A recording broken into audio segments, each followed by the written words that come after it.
le voyez partout dans nos villes et villages, mais connaissez-vous vraiment le caillou? On vous en dévoile plus sur ce matériau de construction typiquement roussillonné.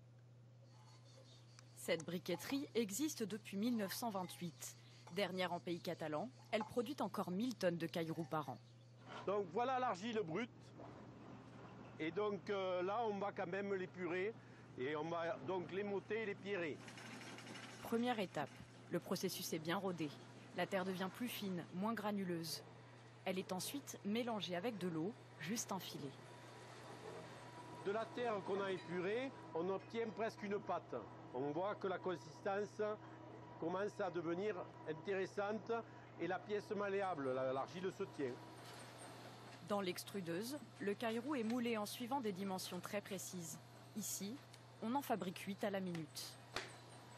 Les briques vont ensuite sécher pendant 6 mois. Le secret, la tramontane. On a des argiles noires, on a des argiles rouges, jaunes, ainsi de suite. Ici, il est verdâtre ou gris. En fait, c'est les pigments qui sont contenus à l'intérieur de ces argiles qui, à la cuisson, vont prendre cette teinte orange. Les briques sont enfournées à 980 degrés. Dans ce four, la cuisson dure une semaine. Direction maintenant Perpignan. Le caillou est utilisé à toutes les sauces partout en centre-ville, comme sur le Castillet ou ici, à la préfecture. On était un territoire quand même assez pauvre en pierre.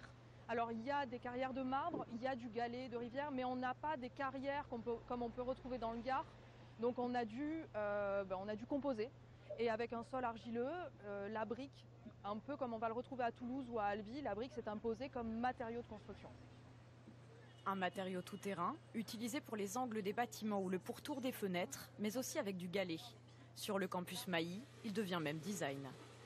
Alors ce qui est vraiment important, c'est déjà de remettre un petit peu la question des matériaux locaux au centre du débat, parce que en fait les matériaux ils proviennent un petit peu de partout, et là on a une identité qui est assez forte, et c'est de montrer que le patrimoine c'est pas quelque chose de mort, c'est aussi quelque chose qui peut évoluer, qui peut faire partie de notre patrimoine de demain.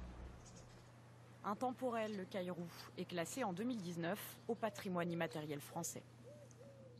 Merci de nous avoir suivis. Tout de suite à votre édition du Languedoc-Roussillon. Belle soirée et bon appétit à tous.